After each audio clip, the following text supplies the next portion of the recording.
Hello, coucou ma grande famille, bonjour, bonsoir, ça dépend ba air bozo la vidéo nanga. Et sanga wabino coach Fezna encore et toujours. Mon amboka kaka nenge tolobaka avant tout na kati na page ya coach Fezna to le kisaye mais kolo na pe manatalo na première position et le reste ça viendra après. Totika papa na bisika nae et longobami et le reste tokoya ko entamer procédure nango après. Merci Nzambe na koyoka yo shomasi ya les lions de la tribu de Jidon Nzambe na bikama to peso merci na pe manatalo accordé biso na tongo na lelo papa to belela ki yo na début ya semaine o demire na biso ozala na biso elongo Nzambe na mawa tikino o bateli biso to komi na ngonga oyo papa eza obele mawa no eza ko demire corona miso na bomo na biso mingi abande ko benga bibi bembe batiki biso eza obele mokana ko kisama kina bomo na bango yango Nzambe to ko tika bomo na biso na sena 30 grâce mwana na yo assister biso butu ko moi na banzela misala na banzela classe pona bana na biso papa batela biso to telemeli nyonso ya mungu na satana na ba projet ya vie na biso na bandako na biso mungu na zana esikate za na biso elongo yaka ko batela biso na tiki pe page na ngai coach Fezna na maboko nao nyonso koloba ma aiza déjà programmé pe planifié nao mungu na zana esika mon côté na kati na kombo na le Dieu tout puissant. Merci Père de gloire. Merci ma grande famille Kandenge Tolobaka. Avant tout, totika kaime kolona pe manatalo. Abate la bomo inanga et coach Fezna pe ayo abonné nanga na ba téléspectateurs banso à travers le monde entier. Coach Fezna lobaki awa aye avec précision. Pona ko sunga bande konae ba mama ba bilenge basi o ba jeune fille na biso baso bande la vie.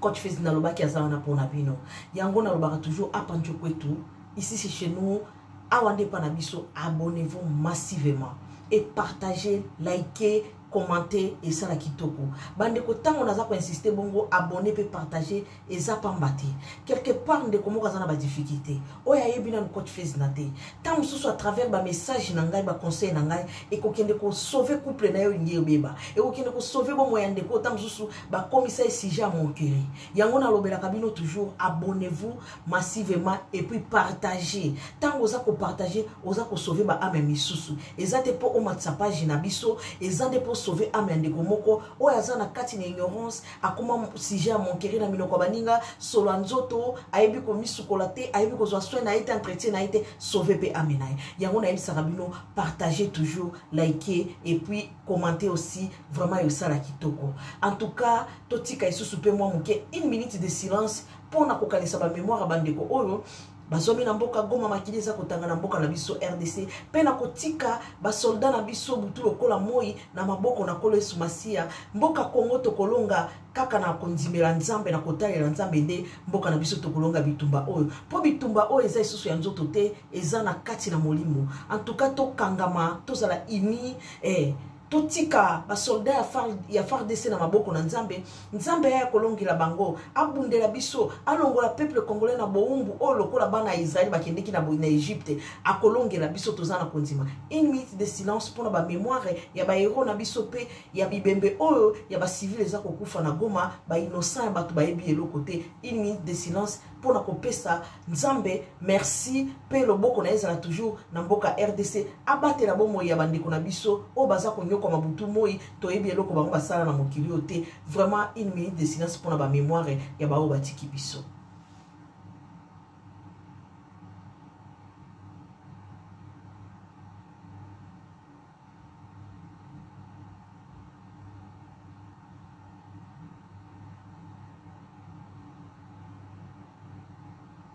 Vraiment merci bande konanga pour na 1 minute de silence partout là où bisika bokozola ba vidéo ya coach Fezna en tout cas to pensaka bande ko obaza kolela to lela na bango elongo parce que problème o eza pas ba voisin te eza na mboka na ngai na yo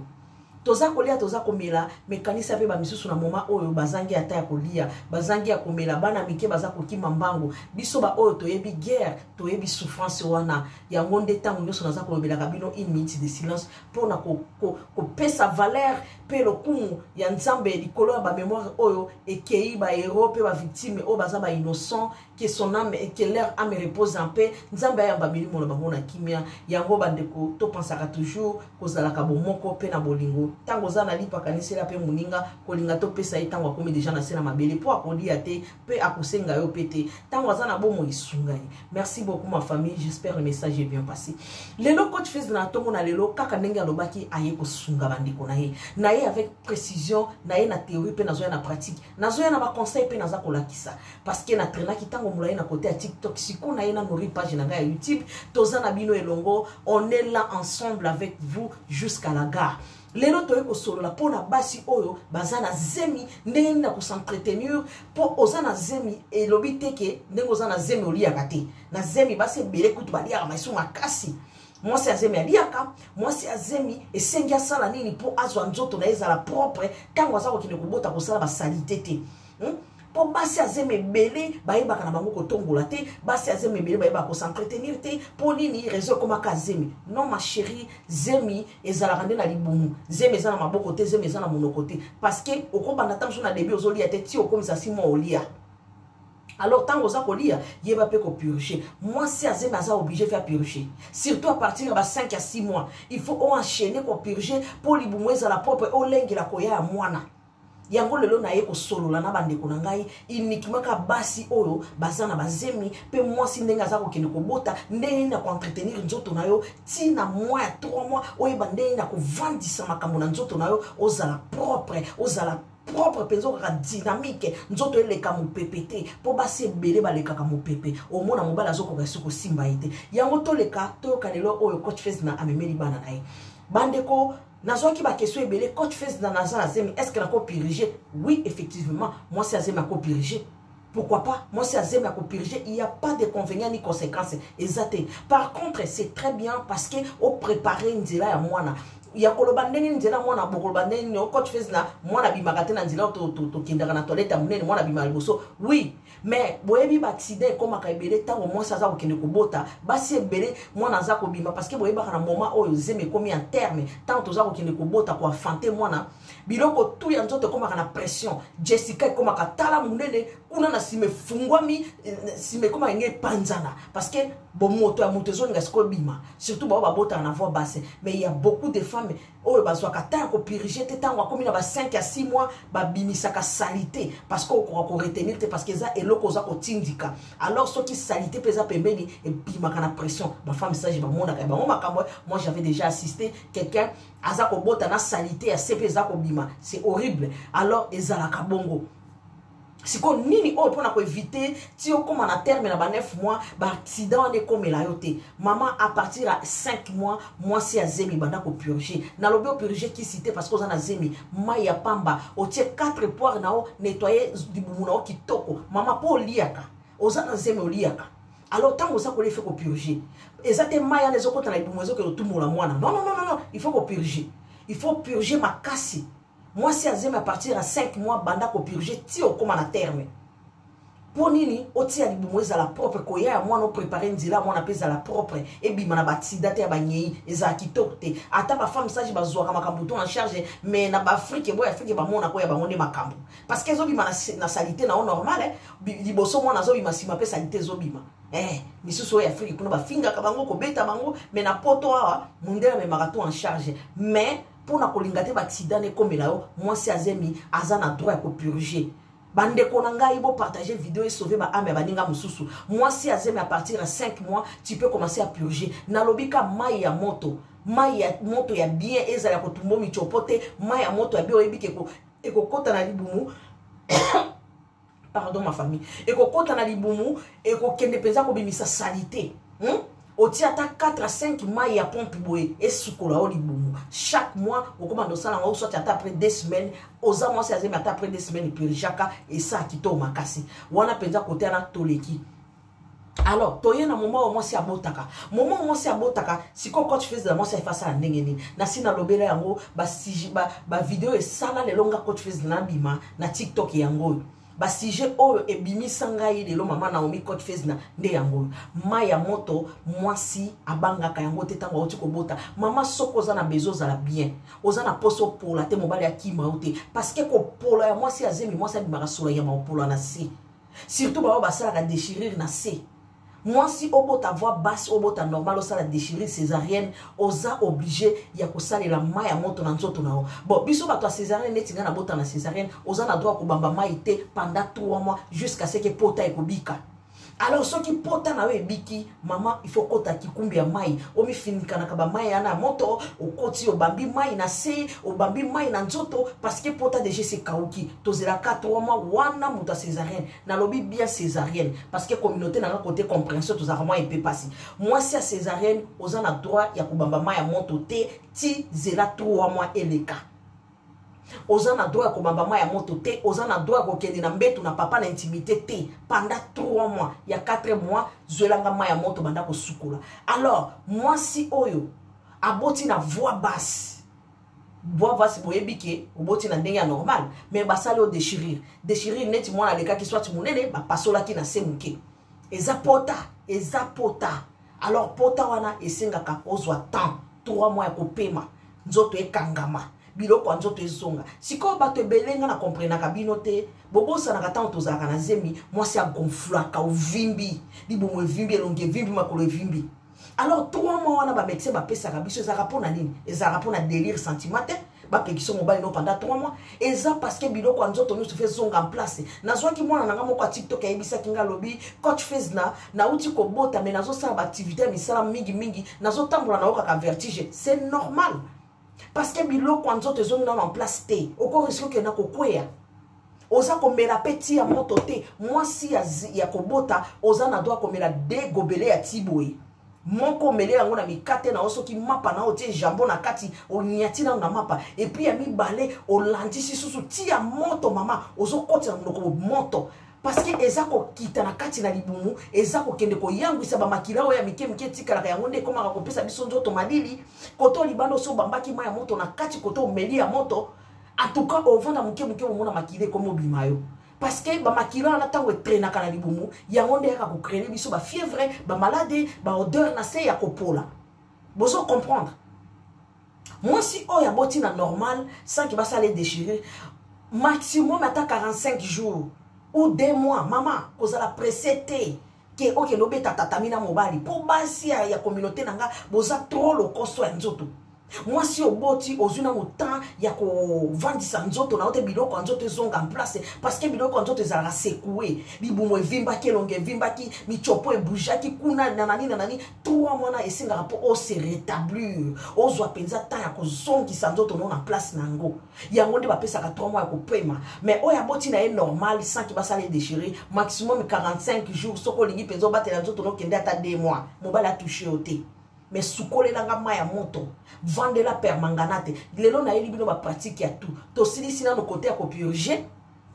Moi si azemi à partir à 5 mois ti o ke no kobota oza obligé faut purger pour na ko nettoyer libumu obongisa nzela nao ebi mana ba sanité ya biso to sala ba accident air moko wana côté na j'espère vous comprendre. Alors toye na première chose moi si soki auti kobota maya moto cantine yangoyo bozo mona mai nanga ya moto yangoyo mai ya moto yangoyo maman de ko moi si elenge moi si jeune fille mai ya moto yangoyo moboti azala te coach fezi nazana pona bino mai ya moto yangoyo ona na mboka poto mama zate mama soko lingi moko pola mobali akima yo ko bamba mai ya moto te mais soki omi lingi olingi penza obanda siko ko prendre vie na yo moko en charge sans famille mama zolanga mai ya moto somba cantine boye mai ya moto ezala somba bassin on a un exemple bassin muke mais somba bassin munene neti ya ba bébé oyo fesi na yo lisoko na yo ko vanda na kati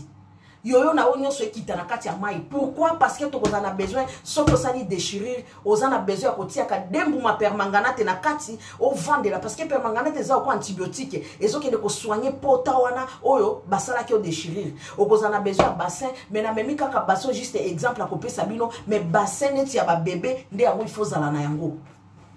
Alors, mai na biso ya moto esui ya munene o eza esui kaka ya mukenga naza ko pesa bino exemple o dindisi esui na ona kati ya mai yango bomoni esui na nga yango na dindisi na kati na mai na nga ya moto mama tango sukoli ozui temps ya ko sukola o sukoli nzoto na yo bien. Moi si o tiko bota mama o brosser mino na yo o silisi ko brosser mino na yo tango silisi ko brosser mino na yo ngana lobaki to na ko ya na pratique théorie pratique au brosser mino na yo apoko ta na douche aussi si ko brosser mino na yo mama o katelinga citron mi balé yango eteli moko yango eteni moko mususu yango mama kotelanga na douche sukola o frotter nzoto na oniki nzoto na bien onikelinga mapeka na yo bien sukoli mapeka na yo kitoko osilisi onikelinga yoyo na ona sima o uti kobota parce que uti kobota na okende toilette mama yoyo nezalelanga solote ata mobala kosimbote pendant 3 mois mama il faut ko adopter système nikelanga yoyo na sima na siton tango osilisi konikelanga yoyo na siton ozui esui na odilisi na kati ya maya moto yango esui na ngeza na kati alors mama ozui esui na yo yango yo naza ko kamola esui na ngai naza ko kamola esui na nga osilisi boye ozui boye okangi na luketo ofini na luketo ata 4 à 5 fois bamba na luketo mai soki comme aussi la moto bakisa mai mususu ainsi de suite ozui lisusu odilisi esui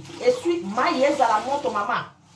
de comment si soki ozosala na obaji okopola mama okopola soki ozosala mai ya malili ale ofini na nzoto koto oyo bambelanga mai wana partout osilisi ale lekisa na mukongo ofini esui ya munene soki mama aza soki ndeko aza to soki camarade aza yo boti mboka mpoza na camarade ya malamu oyo alingi aya soutenir wa fina o mai ayokela yo mawa te fina ye na mukongo na se ya libumu na mapeka likolo ya libele tia penja chu bafini tango basili osilisi na mai ya moto oyo ya kantini mai oyo esili ozwi penza ata 30 minutes akomibamba mai ya moto soki osilisi ozwi bassin wana remplir tielanga pe mai mwa katikati ya bassin obwakelinga dembu mapermanganate na kati ezala ta mwa 3 mai wana esala rouge penza na kati tango ososisi kosukula osantiri nzoto penza komi bien ka kuna na douche ndeko no soki akobima to oza na mutu to oza yo moko bwaka mama pona yo moko na nzoto na o penser nzoto na o il faut zala bien po soki osala yango te mama okopola mobali wana ta mususu ozolengela ye akotikala na mwana na yo okei okopola okomi solo ya nyama kopola botuna ba oyo bapola bakoyebisa bino peut-être bokanisa neti coach fils naza ko exagérer naza ko aider bino basine na yo mama nalobi bassin ote bassin ya munene na pesa kama exemple ponga na nango te bassin ya munene tango ozokende kobota somba de bassin moko ya yo bassin moko ya mwana ezate bassin ya mwana ndo banosala ba permanganati non voilà otie ba mbuma permanganati na kati mama vandisela ngai sima na biso nyonso ekota na mai kuna bu na liboso banda ko bambaka mai ya moto wana mwasi tango abotaka maboko penze koma ka penza échanger ka couleur bo ba pakola ka choko nde ba koma pembe makasi po mai ya moto nde saka msana nzoto ozobeta mai ya moto wana kuna na yebi ko piquer mwa muke parce que pota eza bamba mai cha ata yo pe muto a césarienne ko vandela nga permanganati parce que mai esimba nde libumu te poto ezande na libumu bambelanga mai kuna pendant 1 mois et demi na permanganati s'il vous plaît obota na voix basse obota na déchirure obota na césarienne bambelanga mai na si parce que misapi ya ba médecin kotaki kuna na kati ba chuku nettoyer kuna ezala bien parce que zone ya ezala zone moko eza très fragile ozo comprendre même biso bato to bota na poto ba pesa biso ba kisi ya komela mais permanganate bokoko na biso eza toujours très efficace tango silisi bongo mama ozui temps ko vanda 10 à 15 à 20 minutes na mai ya permanganate osilisi ozui esui na yo opangusi nzoto na yo kitoko opangusi nzoto na yo kitoko na esui osilisi lukelanga penza huile de cocotier ozui mafuta na yo boye na huile de cocotier opakoli na nzoto soko za moto ba hydroquinone mama to pekisi bino ba hydroquinone na bino te pakola na wa hydroquinone na moma na basi awanende botelaka bobo pakolaka alors opakoli biloko na yo to za leloka na conseil ba wale na pekisi na moto hydroquinone na ete soko za na mafuta na wa hydroquinone olingo pakola mama soka ngo na nzoto wana eza ya yo eza mafuta na osalelaka alors tango silisi bongo oyo lati bilamba bebe tango mususu aza ya kolala mama zwelanga te ya liboso melelanga ngo na mapa soki na ba boudin soki na saucisse lia te ami balé remplir tasse lisusu ya moto nyatelanga ngo pou quelques minutes okoka peza mabele na tolo et comme ça meliselanga mwana pandata 6 mois sokoza mutema malamu kendele na yinani basi obolinga ko melisa bana te bozana na problème makasi ya ko attraper problème ya cancer à sein mbuma o ezalaka biso na kati ya mabele otiaka mabele makasi yango nde créelaka biso cancer soki boyebaka te. Alors tango mwana aza kobenda mabele ya tolo eza mpona kokende kobrise mbuma wana ezalaka mbuma mabe soki bayebisaka bino te lelo botiaka matoi boyeba. Moi j'avais demandé à mon médecin alobi madame il faut bien allaiter ton enfant parce que bana ba protégeaka biso na cancer en sein. Pourquoi? Parce que mbuma wana ezalaka mbuma moko mabe malgré tozalaka biso nyonso na baselile ya cancer na nzoto mais moindre erreur muke mama na balima toliaka mosusu ekelobi miselo ba problème na nzoto mais liselanga mwana ata 6 mois ya pamba. Maman, chaque jour ezala bongo tongo. Pourquoi? Parce que maya moto ezaka to bamba na tongo. Na pourquoi ozongelenga rythme susu maya moto. Bambelanga yango lisusu pendant 3 mois. Yango mona ka mwasi tentire bongi akomi soki toko makasi. Parce que nzoto ezako zwa maya moto ya bien. Et na se ozako nettoyer yango bien. Et après 3 mois na soki siri ozongelenga na maya malili. Pour entretenir siko nzoto sujet ta kitoko parce que moi c'est soka uti ko bota soko zui soya kwa ya ko sukola nzoto na ona ba produit ba kisi tomelaka na ko vendre ba permangana te nzoto moi c'est zonga ke kangami ma ata soko bota ki na voix basse nzoto ko zonga rango yebaka ndenge na ko entretenir nzoto après 3 mois ozongeli no batatamino na mobali no mutu apekisa ki azate na 4 mois zongela tatamina yo nzoto si ezongi nzoto si ezu forme na sebe penza ekomi bien obandisi ko sukulela ngango na maya malili. Mama mwana mwasi abanga ka maya moto te na tango uti ko bota ozana zemi yeba ke tango ozana zemi après ko bota na yo ozana 3 mois ya repos pe 3 mois ya ko sukola maya moto 1 mois et demi ya ko vendre la maya permanganate pona ko soigner liboso na yo parce que tango babazaka 1 cm o akomi na 3 cm ezala ka misapi ya mutunde kota kana kati ya nzoto. Ozo comprendre? Alors ba sekuse wana esinga ka kozwa entretien nango obongisa nzoto na yo. Yo wana na pressia ko luka maya mobali ekota na nzoto na mama ko pola avant. Bo fungola matoi. Moi si auti ko bota oza na droit ko lala na mobali na ote pendant 3 mois. Maman il faut zala calme. Bino pe ba papa ozala ka lokoso parce que makamana lobaki on déjà na TikTok. Mi bali musuba kuma ko s'inscrire na ba site mabe. Moi si nanga nga auti ko bota ngana ke ko s'inscrire na ba site mabe. Allez-y kende mobali mabe. Olingo boma soki a poli wana yo kotala lisusu te yo moko pe mwasi yeba ko batela nzoto na opo soki o poli akozala wana na yo te akokezwa ba petit chéri yo tikala no za kolumba. Alors en ce moment là ne viens pas me chercher parce que mato ibatia po muto yo kaka boso comprendre nga oh naza ko sala eza pona bonheur na bino c'est pas pona bonheur nanga naza ko partager na bino makambo yo boko yo kaka ngo nulle part même ba parents ba eda bino na ngote. Alors tango muto aza ko dimisa énergie na ye pona ko partager loko moko eza très bénéficieux oza ko se bénéficier nango il faut qu'on mette en pratique et il faut ko yoka boza ko landanga mwasi auti ko bota mai ya moto mama mai ya moto esui ya munene esui na yo ya munene mama kamolela nga mai penza yango na zongeli mai ya moto yango esui yango ngana opesa ka exemple esui ya muke mais yo lukela nga esui ya munene bambelanga esui yo na nzoto na openza mama bambelanga yango partout ozo sentir nzoto na yo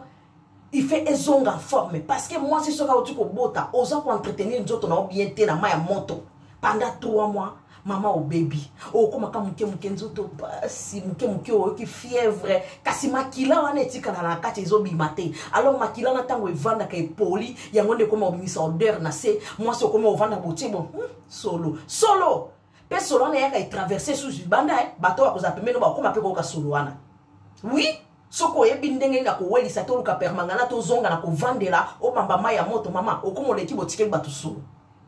parce que ça solo tam somona na se okomo bimisa mai moko ya brin parce que na kati eza soigné te. Alors esengaka oza ko vandela maya moto na permanganati oza ko bamba maya moto oza ko sukola maya moto oza ko melati ya moto oza ko mela pena bakisi ba pesaka pona ko kende ko sukola nzoto ya mwana mwasi omona ba makila na ba deshane ko koma ko bima et surtout soko zo melati ya moto na tongo pokwa oko arrêter atati pendant 2 mois et demi mais soko lingi no kena ngo kati na 3 mois yo moko omona kaka o sentir nzoto eza ko bela nzoto ebiki o fièvre après accouchement rien o mo kongo passe mutu passe rien parce que oza nickel parce que ozui soin na yo boso comprendre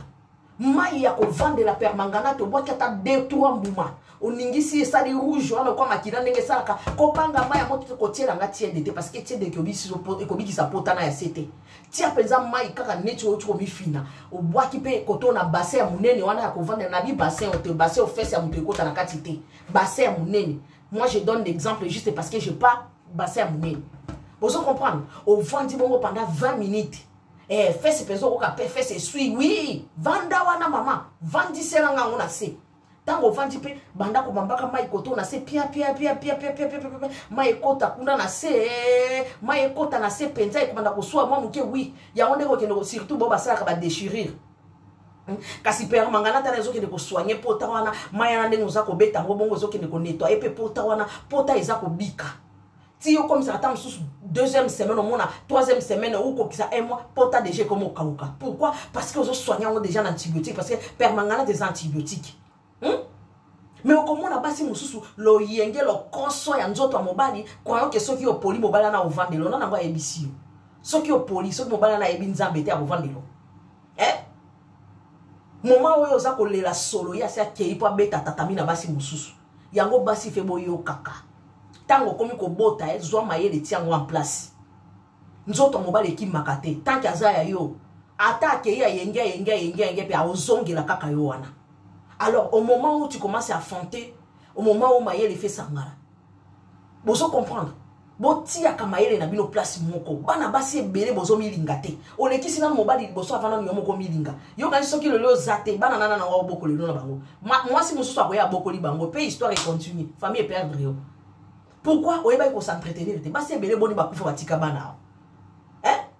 biloko nzoto akati poli ozoyeba ko se soigner te osukola te basi muso bona pe à l'équipe mu pepe parce que moi si on a vendeli ma ya moto te moi si on a s'entretenir te na ko sukola ma ya moto na se na efungwa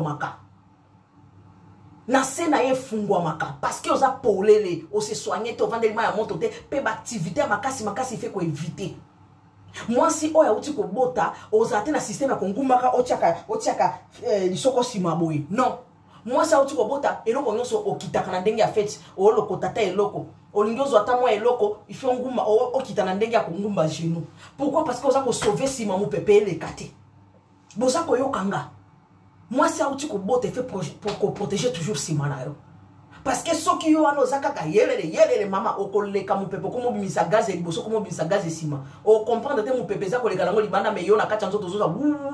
mais kasi nzoto za poleleti moi ça uti ko bota ozana to ko saba mouvement makasiti surtout boya poto mama lamba biloko eza simple pona bana ko boma nzoto te tant que na nzoto okokisi na 3 mois te ko boma nzoto te oza oti ko bota yo na ba long trajet matongo ko kosomba ba pondu ko kosomba ba filmer mama likambuni ce qui déjà so komi na ba 8 mois rempli congélateur na biloko parce que nini oza na 3 mois ya ko pema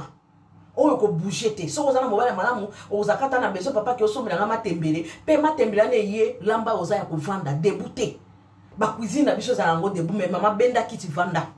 Pour la ligne à protéger si maintenant on peut payer les catés. Parce que moi, si il y a autre bota mouvement, il y a kongumba maka, il y a ko salaka boy, ozo le kisa mu pepe na sima. Bozo yo kanga, mu pepe na sima za ko le kayo. Alors o ko se rétablir te. O comme on vendika muke boy pou, mu pepe zo le kaleka mu kinze zo bima liboso, bagage zo bima liboso zo bima sima. Ya pamba boy, ateza ya solote bagage zo bima poza polele. Bozo yo kanga. Moi si auti ko bota yeba ndenge nini ya ko maintenir nzoto na yo zwa temps ya ko soigner nzoto na yo mobali akimaka te mama bolali na mbeti moko ameko simbo bise papa non pardon ou soit na kina chambre bana nazi la ti 3 mois ko kana zongelo a mais soki za mobali malamu ayebi ke bana na bazaya ye to mwana na zaya ye ako déranger ote misusu pe komona na début a déranger oza ko rappeler akoyoka ozo comprendre akoyoka za mutu 3 mois exactement ba pesi 3 ans non tango ba médecin ba pesa ka 3 mois wana ezala rapport na biloko nzoto ezonga en place moi signe soyez ba ndenge nini ya ko soigner nzoto na yo ezala propre ezala bien ni chopo ezonga na place nango ba sekuso ezala ki na zemi moi si a gonfla ki nini biloko nzoto to ekita nde ba pesa ka bino 3 mois wana 3 mois na te ka par délire comme ça muto ebiso ke etel 3 mois na mobali no bokuta na te ya liboma to eloni ozo comprendre bande kwa basi ozana zemi, ozana droit à purger à partir à moi, il y a à 4 mois, 5 mois, banda déjà attend à 4 mois. Pour nous préparer une zela à moi et à propre. Bah sida bah salité on a besoin de miner les maté. Tango boti vendre la maille à moto pendant 1 mois et demi per manganate soko boti na déchiré to attend normal to césarienne vendre la maille à moto. Hein? Muto césarienne au komi pangusa kaka na maille à moto mais na 3 mois nde ayo wale bandi ko sukula. Muto césarienne na 3 mois et sili après, il y a 4 mois, on a dit que c'est quoi ma moto. Mais tant que vous avez pota na libumu na césarienne, vous avez droit au bamba ma moto dans zoto te. Ozelina nous pota et kauka mais vous avez qui se ça comme là au vendre de la permanganate. Par contre, moi si on a botti na déchiré, vous avez droit au vendre de la maille permanganate. Parce que pota est zalibanda. Alors pota wana o ya déchiré wana so ko vendre le permanganate te maman ko pola parce que comme ça va plus et comme on lumba solo. Ce qui pose comme melati à moto toza mi bamba ma moto toza squama ma moto te makila wana ekrenaka etika la rabike mke na kati soki bimi libanda te yango de créer la biso ba fièvre ba nzoto pasi ba mot de tête voilà nde yango mke oyo coach fez na memeli bana na tongo na lelo pour basi baza na zemi basi baza ko lengela ko bota moi so baza déjà na préparation ya ko bota comme déjà en terme maman prêter mato yoka conseil ou yonde ko tomber na ba vidéo za na cousine camarade et ainsi de suite partager les bango vidéo pour esunga bango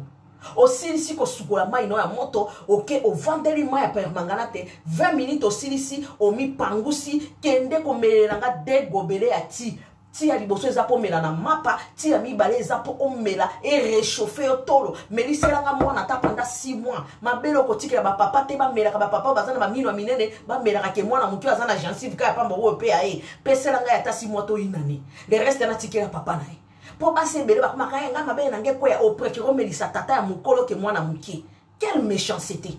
hein vraiment bande konangai muke na zaki na ngona tongo na lelo po na bino yango wana apa njo kwetu ici c'est chez nous en dépend na biso abonnez-vous massivement na page à Mwana Mboka Coach Face na encore et toujours la femme congolaise toujours aza au sommet aza ko sunga bande ko na ye aye ko longola bande ko na ye na kati na perdement bo bazala ki be consciente ba zonga peza na conscience ya bomoto bo babunga kinzila ba ya na chemin ya solo vraiment partage na yo ko sala bien pour na ko sauver à mémoire quelque part ba gros bisous à vous vraiment je vous aime beaucoup merci beaucoup et à la prochaine. Bye.